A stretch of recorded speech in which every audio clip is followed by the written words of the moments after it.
देखिए दोस्तों, 10th class science 2025 में जो एग्ज़ाम देने वाले हैं उनके लिए कार्बनिक कंपाउंड में सबसे पहले आप लोग को याद करना होगा meth, eth, prop, but, pent, hex, hept, oct, non, deck.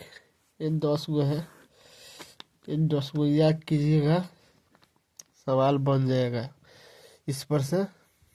इसमें सब क्वेश्चन रहता है। इसमें सब क्वेश्चन हमेशा बिहार बोर्ड में रहता है।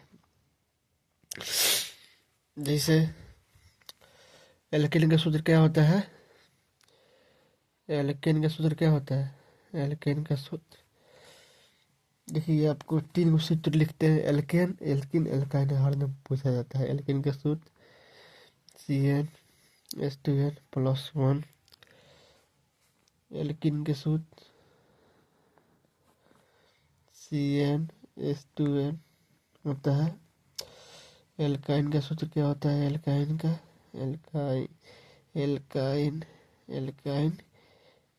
सूत्र CnH2n+2 होता है। CnH2n+2 होता है। एल्किन के सूत्र में CnH2n+2 होता है।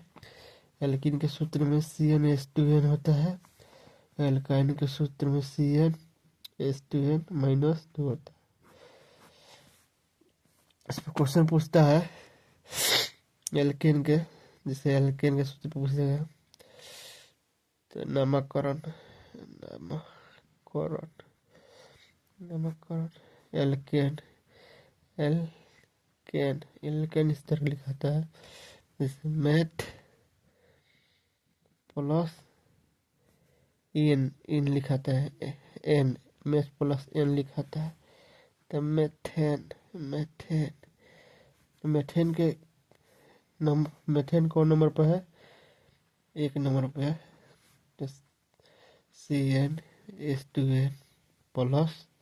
तो एन के जगह पर 1 रखना है। H 2 × 1+2 C कितने का 2 × 2 4। मेथेन का सूत्र कितना होगा? CH4।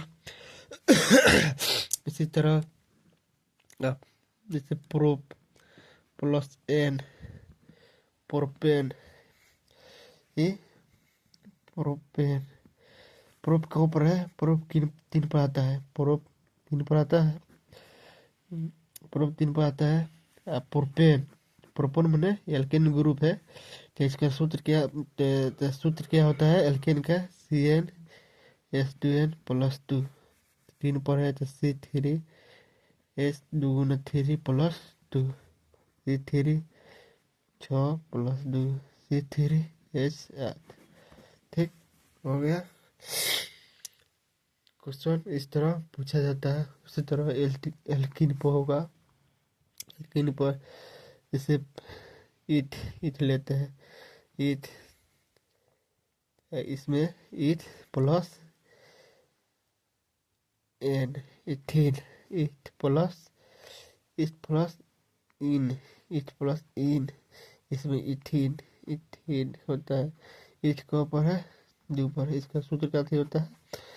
CnH2n 2 × 2 2 × 2 C2H4 होता है।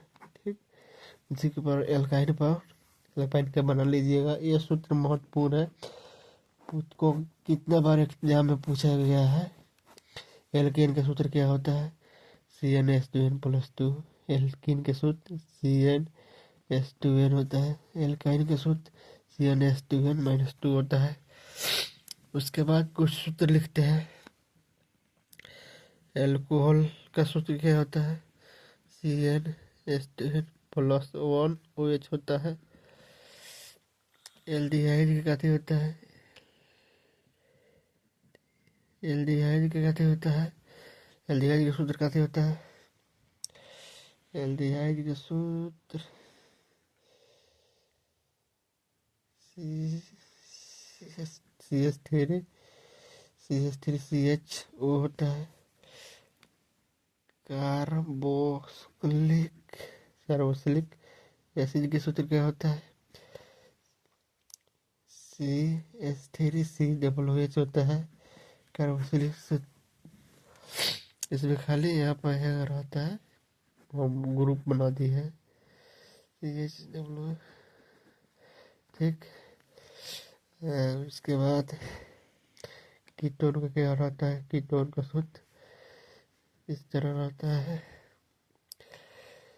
ये भी यही सूत्र है। इसमें क्वेश्चन पूछता है। ठीक है, ये भी यही सब क्वेश्चन है। उसके बाद आप लोगों को बता दें कि उसके बाद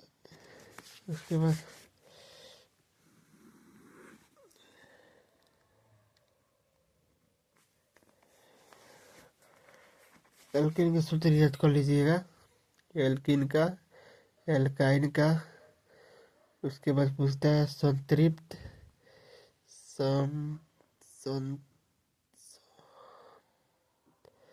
संतृप्त हाइड्रोकार्बन किसे कहते हैं?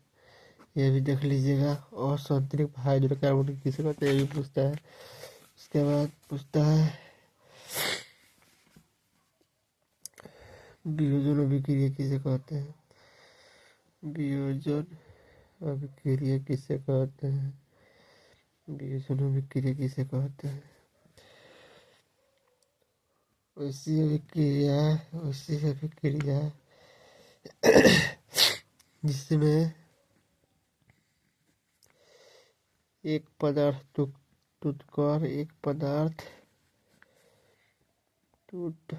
टूटकर दो या दो से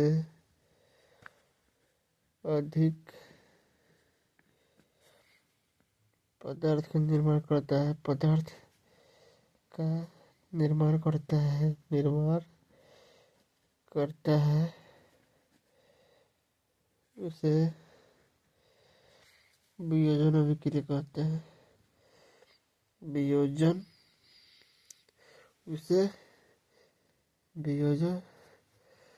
अभिक्रिया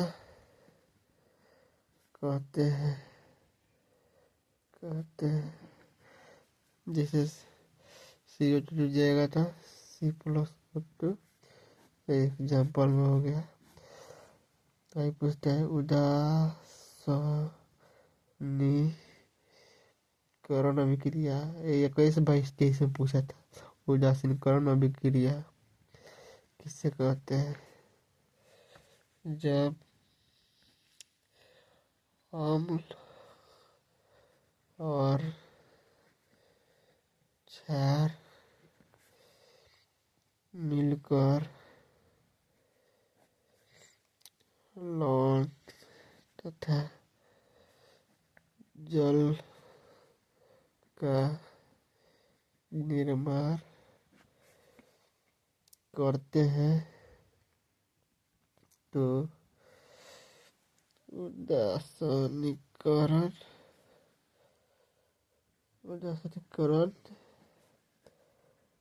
अभिक्रिया कहते हैं।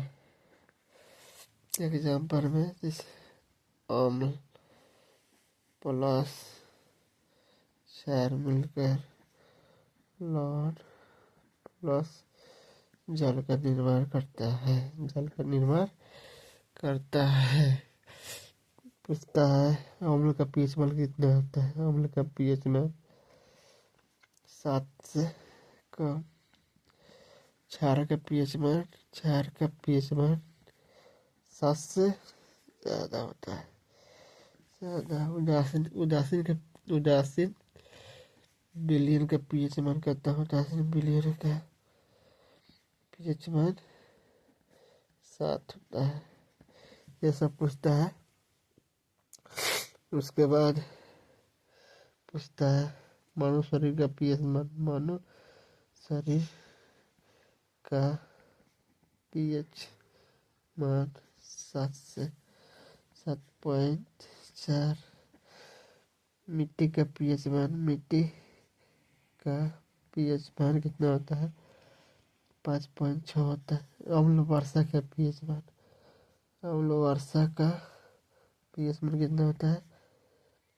5.5 से कम होता है। दांत का पीएच मान कितना होता है? दांत का पीएच मान कितना होता है? 5.5 से कम होता है। नींबू का रस का पीएच मान कितना होता है? नींबू का रस का पीएच मान कितना होता है? 2.4 होता है। ठीक है, आज के लिए